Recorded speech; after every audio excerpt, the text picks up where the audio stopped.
Today we're talking about something that in the book of Revelation, they refer to it as the mark of the beast. And supposedly it is this mark that everybody's going to be required to take to buy or to sell or of any form of commerce. But to do that, you literally have to sell your soul to the Antichrist and therefore the devil.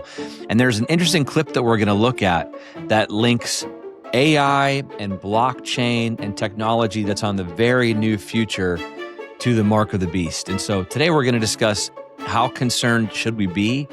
What limitations do we have on technology like this? And even is it possible for something like AI to be demon-possessed? If you'd like to hear more, tune in. Hey, everybody. Welcome to the Allison Park Leadership Podcast, where we have culture creating conversations. My name is David Leake. And my name is Jeff, and we would normally say we're both on staff at Allison Park Church, but now we are in different states, working at different places, and so we're still father and son, right? But Dave is now getting ready to plant Salt Church in Jacksonville, Florida, and of course, I'm still lead pastor at Allison Park Church. And so, Dave, we got a new plan and a new set, and we got distance podcasting going on. What are you feeling today, baby?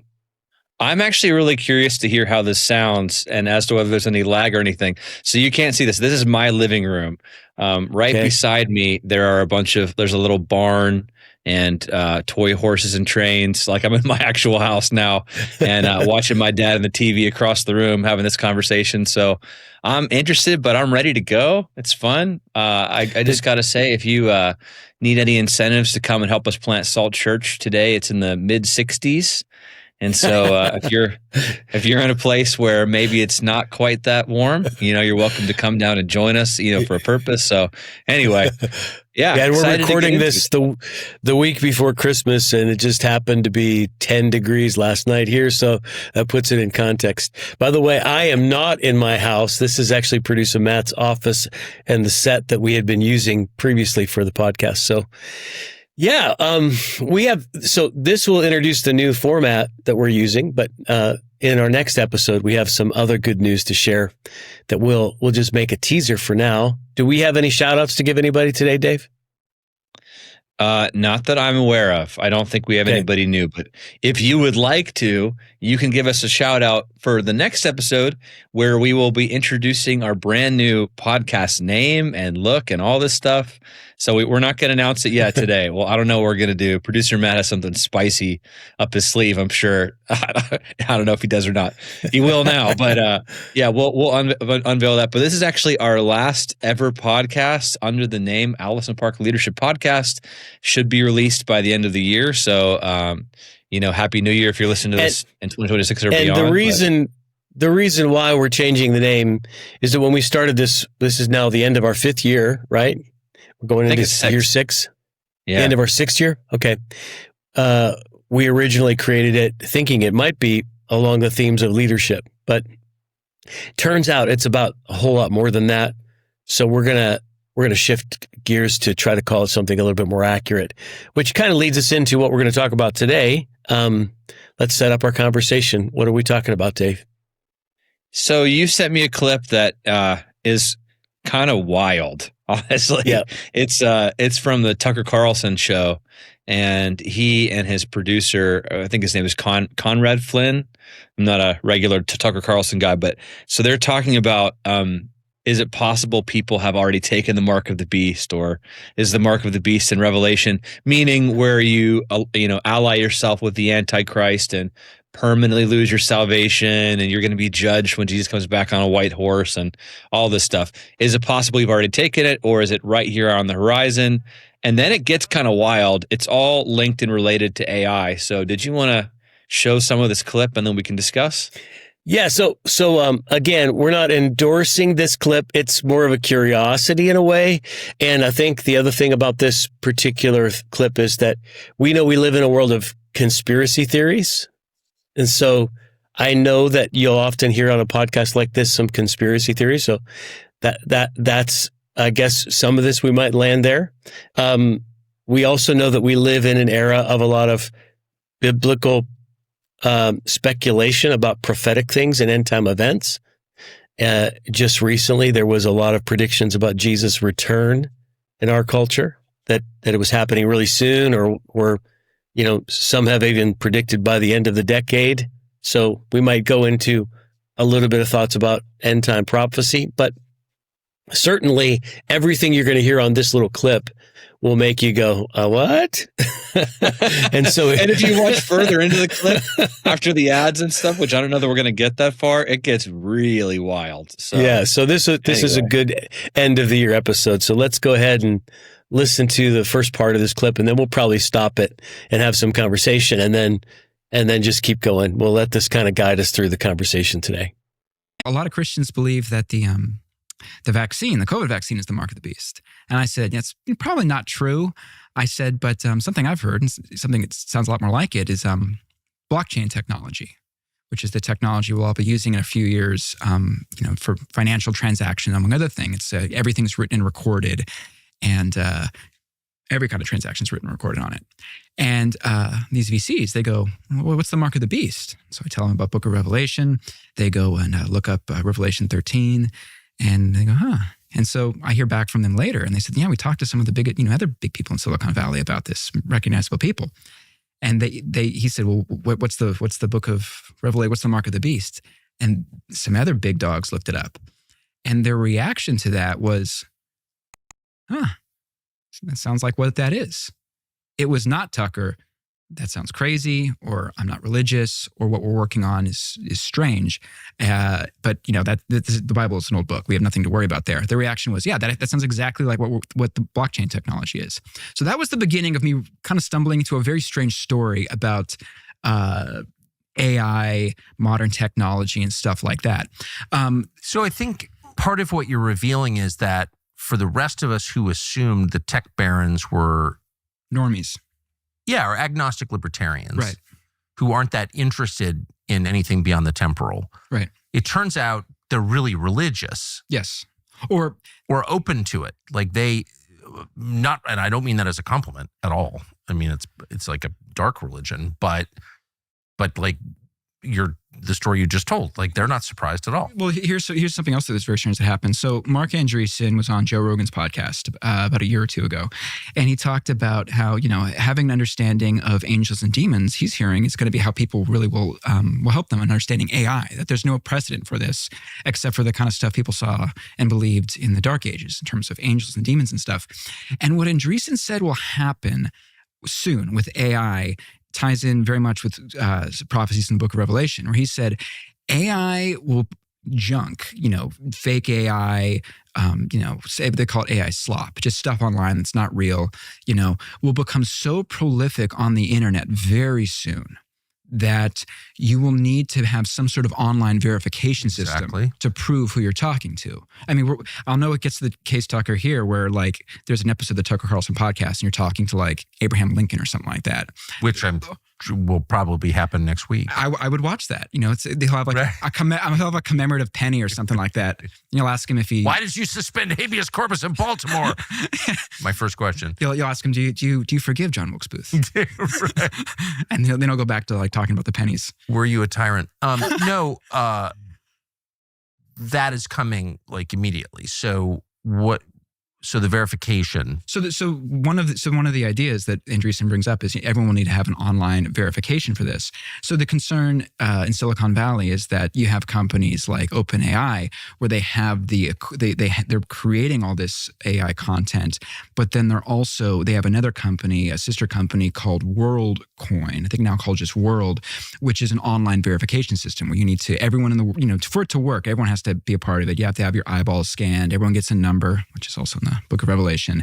And so the concern is, and this is again from Mark Andreessen, a guy that, no Kentucky preacher, he's a one of the biggest guys in Silicon Valley, is that everyone will need to be on the blockchain or else you won't be able to conduct business, because we won't know if your relatives are contacting you, if that's really coming from them or if this is just a video state-of-the-art, in a few years it will be normal, state-of-the-art video of someone saying, hey, Dad, I lost my credit card, or, I lost the keys to the house. Can you pin me in?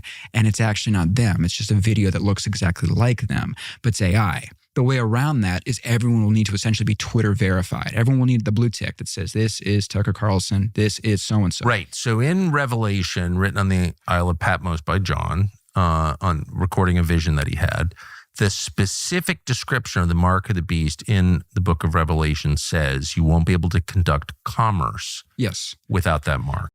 All right. So when my son Caleb actually is the one that sent me this little clip, and he was like, "What do you think?" And I was like, "Well, man, I had never considered anything like that." But honestly, the technology that sets up for this makes a lot of sense. I mean, I'm not saying that this will lead to the mark of the beast and the fulfillment of the book of Revelation, but it certainly is curious. I mean, wouldn't you say that's true, Dave? Yeah, yeah. I think for me, it's always, here's how I feel about this stuff. It's like, well, yeah, this totally could be the case, and technology today makes it easier than ever to understand how you could have something like this. But I think my initial reaction every time I hear this stuff is always like, yeah, but is this really it? You know what I mean? And okay, so I think from a biblical perspective, uh, I think that we always have to be ready for Jesus to come back whenever. And it's not bad to see signs and to look for signs. And this easily, if what happens is that blockchain and identity verification that's required because of they called it AI slop, but it's the fake videos of people that are just circulating all over the place become so prevalent that you need whatever verification to make sure that you can get through. And really, that's going to be the mark of the beast. So we need to go off the grid, and we can't own homes. We're going to have to build log cabins and stuff. Like, it could happen, I guess, but I don't know. Does any of it strike you like sci-fi? I mean, I think it's interesting, and it could, but yeah, what are your thoughts? Yeah, so I do think that you can't take the mark of the beast accidentally. So we've got to remember that the book of Revelation is apocalyptic literature, and it's not necessarily giving us pictures of exact things. We get sort of it's like, science fiction, which you get pictures of things that are fascinating, that have moral meaning behind it, right? Like, think Chronicles of Narnia or Lord of the Rings kind of a thing. So when we're talking about Revelation, we get the apocalyptic symbols, and we're not exactly sure how to apply them. They sort of pique our curiosity and expectation about things that are coming in the end. But the mark of the beast is, when we read about it in the book of Revelation, it isn't that you can accidentally stumble into taking it. Like, I think this guy started at the beginning of the video saying, if you took the COVID vaccine, did that contain the mark of the beast in it? I actually think it has to be a willful decision. It's just like you willfully decide to follow Jesus. Taking the mark of the beast would be a willful rejection of Jesus. Yeah. Not just, I stumbled into some technology that has now made me a slave to the Antichrist and his power. However, if the Antichrist were going to use some kind of technology, and there were going to be some rationale behind why everybody needs to get in line, it certainly would be a technological, economical process that sounds a lot like what he described, right? Right. So well, I was going to say, why don't I read the portion, because maybe we have listeners that are not real familiar with Revelation 13, or you didn't grow up in church. So this is from Revelation 13. Just again to reiterate what you said, Revelation was a book written by John at the end of his life when he was in isolation, banishment on the Isle of Patmos, and he got a vision from Jesus. Started off in chapters 2 and 3 with letters to the churches. And then he went into this future picture of what's going to happen at the end of all things. And like you said, it's almost like science fiction, except it's true, but we don't know true in what way. It's prophetic, prophetically true, but not necessarily factual. Like, it's not a moment by moment description of things. It's designed to be a prophetic projection of things, right? So he uses I'll read over metaphor. Go ahead. We need new protocols now that we're not in the same room, because I think we're going to be jumping all over each other with a little lag here. Not that we don't already do that. Okay, so here's an example. Revelation 13:11. It says this: Then I saw a second beast coming out of the earth. It had two horns like a lamb, but it spoke like a dragon. So we're probably not talking about a literal Yeah. gigantic lamb with dragon voice. This Right. is a picture of most likely a person, right? Hmm. So then, verse 12, it exercised all authority of the first beast on its behalf, and made and this is now speaking about the Antichrist and his associates, and made all the earth and its inhabitants worship the first beast whose fatal wound had been healed, and it performed great signs, even causing fire to come down from heaven to the earth in full view of the people. Because of the signs it was given the power to perform on behalf of the first beast, it deceived the inhabitants of the earth. It ordered them to set up an image in the honor of the beast who was wounded by the sword and yet lived. The second beast was given power to give breath to the image of the first beast, so that the image could speak, and caused all who refused to worship the image to be killed. It also forced all people, great and small, rich and poor, free and slave, to receive a mark on their right hands or on their foreheads. This is now we're talking about the mark of the beast. Verse 17, so that they could not buy or sell unless they had the mark, which is the name of the beast or the number of its name. This calls for wisdom. Let the person who has insight calculate the number of the beast, for it is the number of a man. That number is 666. We'll stop there. That's the end of chapter 13. So Yeah. kind of this So, is truth, but truth like hidden in metaphor. Is that the right, or mhm, hidden in allegorical language? I'm not sure what the right word is, but yeah, apocalyptic language, right. which is metaphor and symbol, and then it is also prophetic. So a lot of this harkens back to some of the things that happen in the history of Daniel in Babylon, right? It's Nebuchadnezzar set up an idol to himself, and he says, if you don't worship this idol when the music plays, I'm going to throw you into the fiery furnace. And Shadrach, Meshach, and Abednego refuse to bow down, and so they're persecuted as a result of it. So you get this similar picture of end time moments when there'll be a global ruler, the beast, right, that is demonstrating supernatural capacity, calling fire down from heaven, which was one of the things that Elijah does to demonstrate that he serves the genuine and legitimate God, right? Mm-hmm. And then there's this idea that the whole world will start to follow the Antichrist as if he's the Redeemer and Savior of the world, and there will be a loyalty oath required for those that follow the Antichrist, and part of that involves taking this mark. Right. So on their hand or forehead, which again, people for thousands of years have speculated on what this means and what the number 666 means, and who this could represent. And most speculation, of course, has been wrong. So it's dangerous to speculate. But it's curious because the technology described in that little video would make what they're talking about legitimately possible. And you could see why people would be compelled to participate. Right. But Yeah. ultimately, I don't think you follow the Antichrist by accident.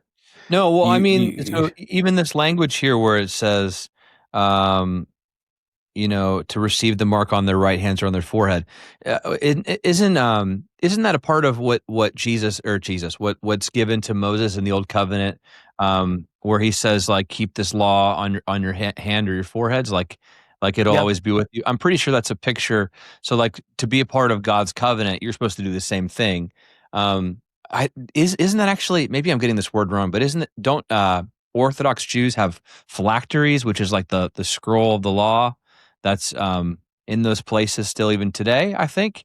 So anyway, when you say it's an intentional choice, like, there's all these parallels that the Antichrist's assistant, has, that are like, you should worship me instead. I'm essentially the real God. Just like Elijah, there's fire called down. He sets himself up like Nebuchadnezzar, and then he gives a new law rather than God's law. It's the law of man, the law of the Antichrist, which they wear on their hand or their forehead, and they take the mark, the number of man, the number 666. It's all symbolic. The technology that we have today could make that doable, Yeah. obviously. Well, let's just say for a moment, it's not the mark of the beast. Let's just say for a moment, it's just the upcoming technology. Even that's terrifying. Yeah. That you would have a one economic system that you can only participate in if you have this, check, what do you call it, Twitter check or whatever, that legitimizes the fact that you are who you are, and that puts all economics in control of some government somewhere that determines whether you're good or bad and how much you can actually access. I mean, that social credit system, which is now in operation in China, actually, would just become a global thing. That, whether it's the mark of the beast or not, it's a scary world we live in. And so there's some more stuff they talk about in this video. I can summarize it, by the way. Yeah, I did some research into it. Okay, before we get there, though, I think there's a couple things we want to say before we leave the end time stuff. So here's a couple things. Number one, there's a lot of things in the book of Revelation that you can speculate about, and I think the Bible warns us not to get too detailed into speculation because it'll take you off track from what we're really supposed to be doing, which is, loving God with all our heart, mind, soul, and strength, loving our neighbor as ourselves, living in community, within the church and preaching the gospel to fulfill the Great Commission. Okay. But there are some things about the end times that we should keep before us. One, we know Jesus is coming back in the same way that he left. Acts 1 says, at the moment he ascended, this same Jesus you saw go in this way is going to come back. Secondly, we know that when he comes back the second time, he comes to bring about his kingdom on the earth and to overthrow the powers of darkness. So we look forward to that moment and we look forward to that day. Third, we know that the reason why Jesus hasn't come back yet, according to 2 Peter chapter 3, is because not everybody's heard the gospel yet. And it says he's not slow in keeping his promise, but patient, not willing that anyone should perish, but that everyone would come to repentance. And actually, in Matthew chapter 24, when Jesus is talking about signs that you look for that we're at the end of the age, he mentions things like earthquakes and wars and rumors of wars and other kind of global trauma. And he says about that, those are only the beginnings of birth pangs, but this gospel will be preached to all nations, and then the end will come. So the biggest thing we're supposed to be focused on right now is on getting the gospel to as many people as possible. Getting all tied up in knots about who the Antichrist is or what the mark is, or that sort of time that I mean, it's curious, it's interesting, but it shouldn't be a consuming passion for us. However, the advent of AI and the need for some controls on it is something we've talked about before. And in this same little video clip, maybe we won't play the clip, but you can describe some of the things that they added to the equation that's alarming. Yeah. So then, this guy. Oh man, I'm misremembering his name now. What was the guy that's across from Conrad Flynn? Right? Yeah. Yeah, Conrad So Flynn. Conrad Flynn apparently is Tucker Carlson's one of his researchers. Yep. Has to be a phenomenally smart guy, but gets into some stuff that's very confusing. So I did some background research to try to understand what he's saying. This is my best shot at breaking down what he gets into, but his point is interesting. What he essentially says is, so this guy they've referenced a few different times, like they reference this guy named Nick Land, I think, who is a philosopher right now, a British philosopher, and he's talking about where the future is headed right now with AI coming into play. And essentially, his view is that he's not a Christian; he's probably anti-Christian in some ways. But his view is that our technology eventually will wipe out the human race, and that this, intelligence will become the main thing, and he's fine with all that. But then he starts to cite like some of the influences on this philosopher who's, I guess, projected, they call him a futurist. He's projected a lot of things that have come to pass decades before they have. That's why they're kind of going into his thoughts. And they're like, yeah, he had this Twitter profile picture that said 333, which when you look into it, it stands for like the greatest intelligence in the universe, but it was actually the number of a specific demon. And then he goes back into this and he references people that were like known super demonic occultists, like One of them, his name is Aleister Crowley. If you've ever heard of him, he was actually he was one of the figures on one of the Beatles covers, but he's like infamous for being a pop culture guy that was into nasty, wicked, demonic occult stuff. I mean, like full on, created all this kind of occult stuff. And like, so essentially, Conrad Flynn, as he's talking to Tucker Carlson, what he says is all these people believe that machines are never going to be able to fully become self-aware because they're just machines. But they were saying the fear that a lot of people in Silicon Valley and philosophers have is maybe what we're doing is not creating an intelligence. Maybe we're creating a host for a disembodied intelligence to inhabit. And essentially they're saying, like, is it possible that AI could be a host body for the demonic? Like, is it possible that when you're talking to AI, you're not actually just talking to a LLM, a language learning model that's just based on what people have written, but could you actually be giving voice to something that's posing as a computer, but that's actually a disembodied intelligence, aka a demon? And he goes into way more of this stuff. He goes into Queen Elizabeth's magicians that summoned these demons and all this other stuff.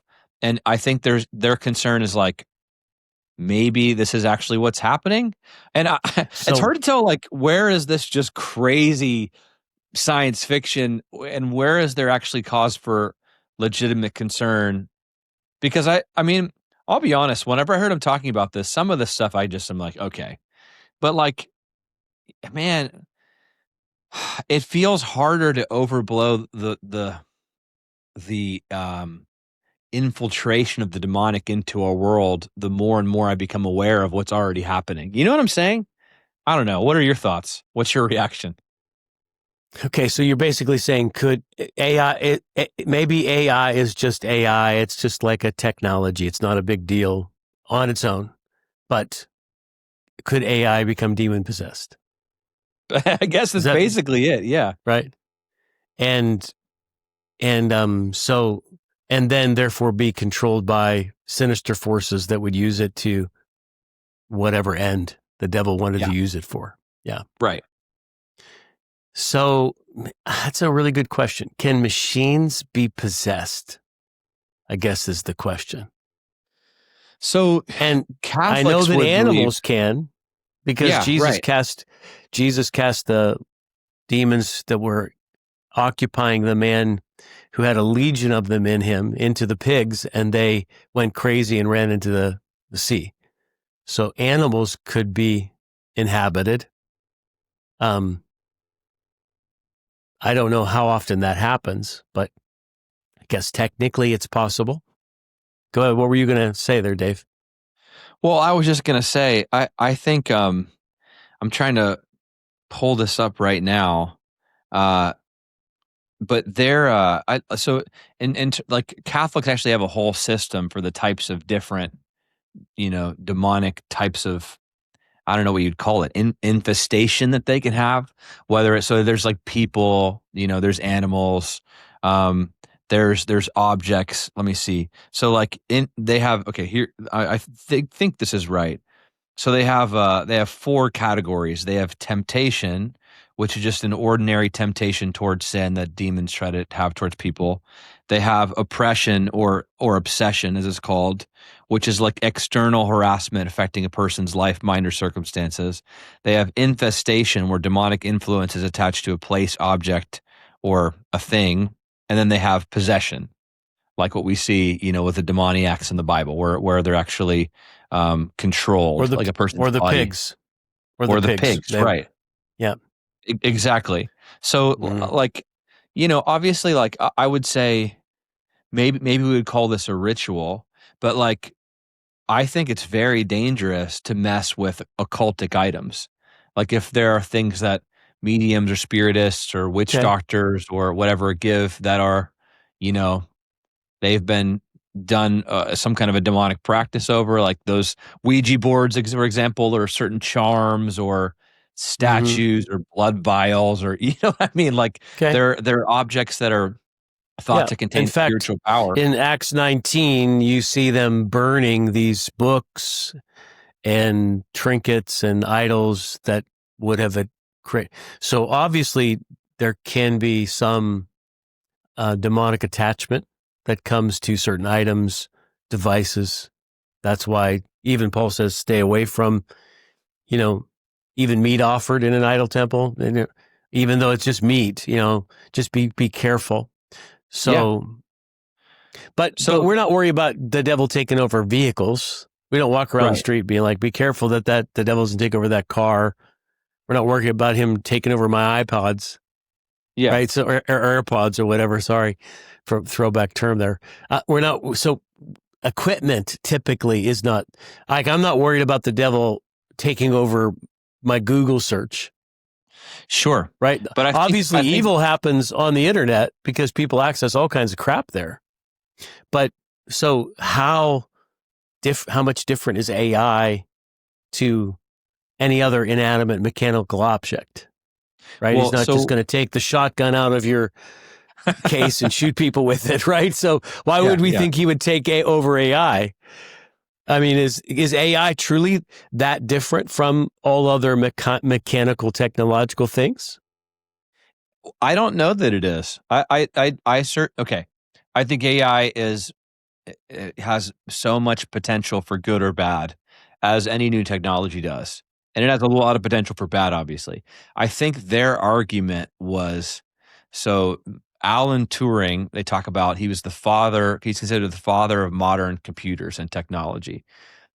I think I mentioned this earlier, but he said, like, it's literally impossible for a machine to actually ever gain intelligence. But I think his concern and their concern was that it could be a way to channel an outside intelligence. Now, we're talking about people that are not Christians. They don't have a proper spiritual worldview of the Bible. So it's not like we shouldn't take their word as law or as gospel or anything like that. But the concern that they bring up, which it's at least an interesting curiosity, is when you're talking to AI, you're not talking to a car, you're driving a car. With AI, you're interacting with it. You're asking it questions, and it's different in the way that you would use Google for. Google is almost like a global encyclopedic reference, and it shows you something that you're looking for. And I'm sure, demons could theoretically try to tempt you by having pop-ups come up where they direct you to, I don't know, like they could probably impact that technology to some degree. The concern that I think is a little bit interesting is when you're talking to another entity, even if it's just an LLM, it's ChatGPT, it's Perplexity, it's Grok, whatever. Is it possible that in speaking with that, something else beyond the machine could speak back? I guess maybe it's frivolous, but it's interesting, and I think it's something to be careful of, at least. Okay, so I'm skeptical of the idea that AI could be possessed. I think that probably, in its essence, is a little ridiculous. That's my thought. Okay. However, I do think there's a level of danger when it comes to AI that isn't present with other things, because people begin to assume that their device is actually personified, and they start to interact vocally or in writing as if they're talking to someone that is embodied, right? Rather than just that somehow AI is coalescing all of the information of the internet quickly into an answer that it gives you. So we've named our devices Alexa, right? Or Siri. Yeah. And you now see there's these robot sex dolls that are created where people can have a relationship with an AI robot that would, so if you put it into name and form, and could your relationship with that technology, could the devil leverage that against you in a way that became like a soul tie?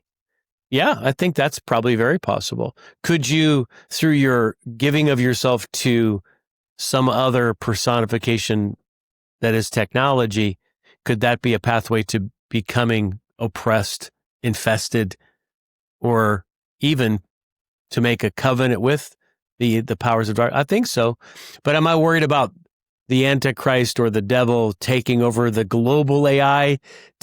I don't think I'm worried about that. I think Yeah, that, I'm not either. They in the video, but he's that's like, what they were proposing, right? they propose something way weirder.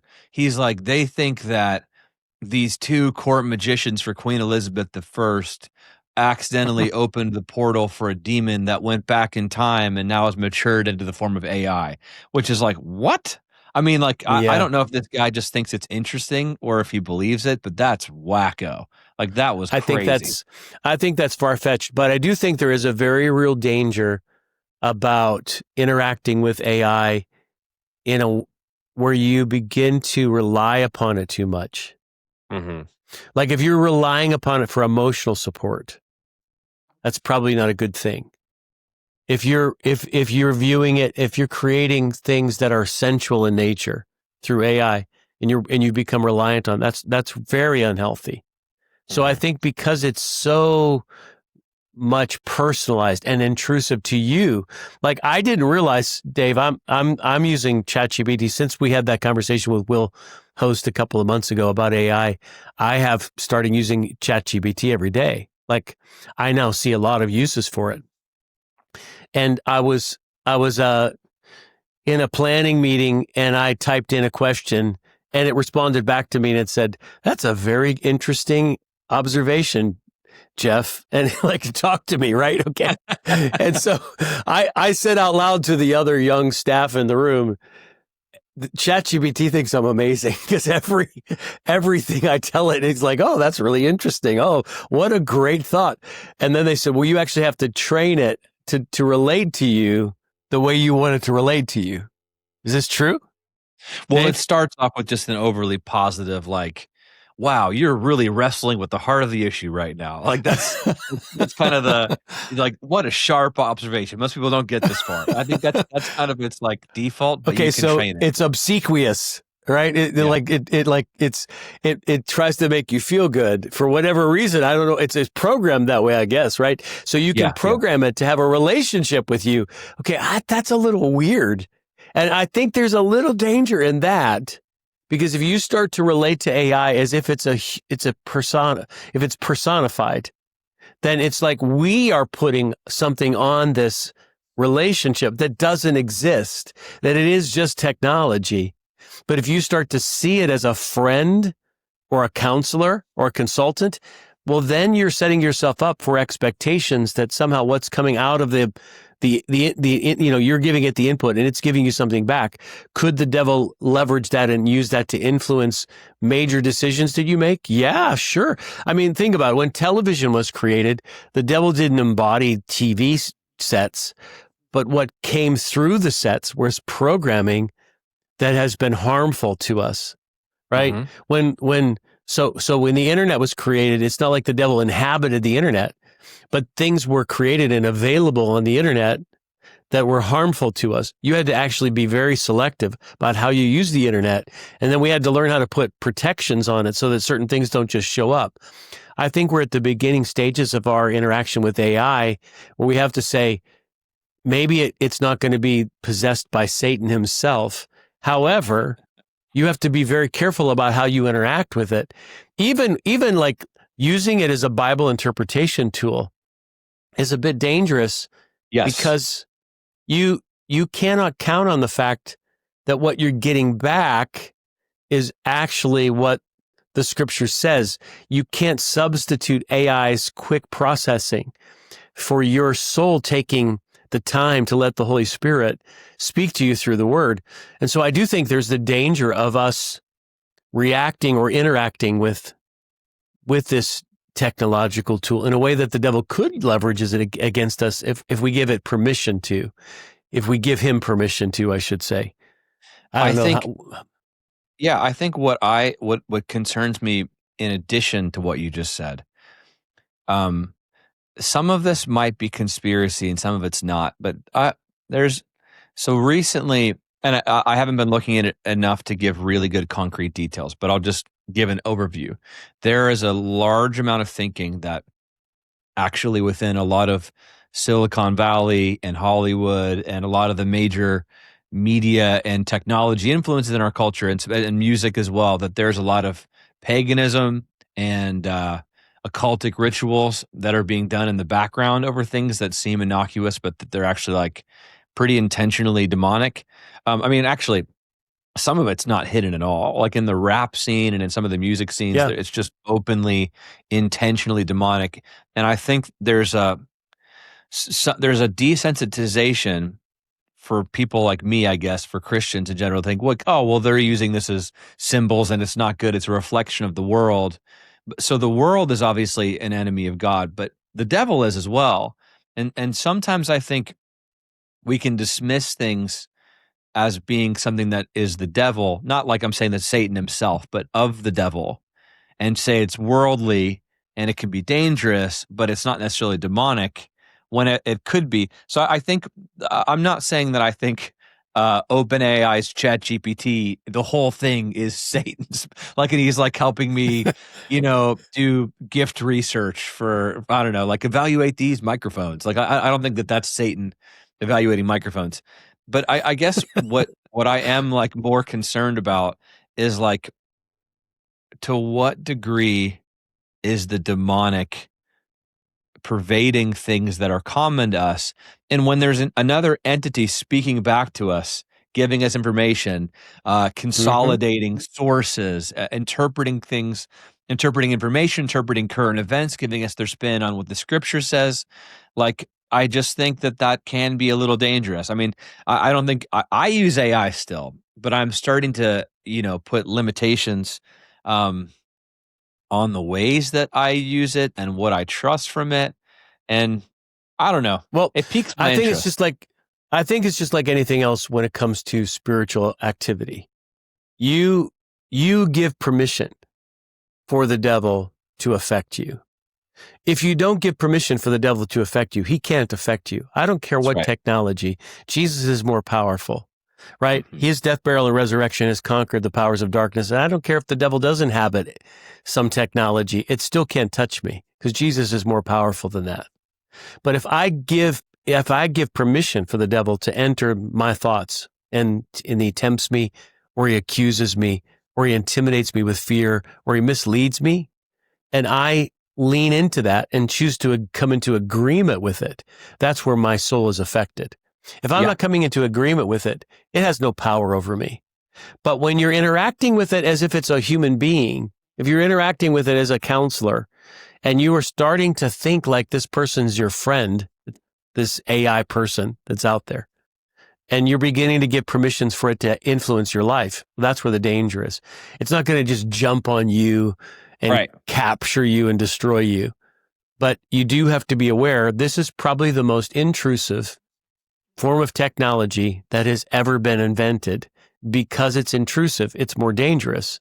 Mhm. And you have to be aware of how it's affecting your mindsets, your belief systems, your worldviews, your interaction with the scripture, your interaction with other people. And you cannot substitute relationship with technology for relationship with God or relationship with other human beings. I can see a moment in time coming when maybe your kids, Dave, will say, I can't believe you ever used that stuff. That was so toxic. Seriously, I could see that happening. Or I could also see it being like, well, sure, you watch TV. Like, what are you talking about? Like, it's really not a thing, right? And I'm not exactly sure what category to put this in yet. If it's just like, okay, like I said before, it's like Y2K. Everyone's getting all worked up about something that's really a no thing at all. Or if it is truly something everyone will regret ever using. And because it's all changing so fast, it's hard to know which is which. Yeah.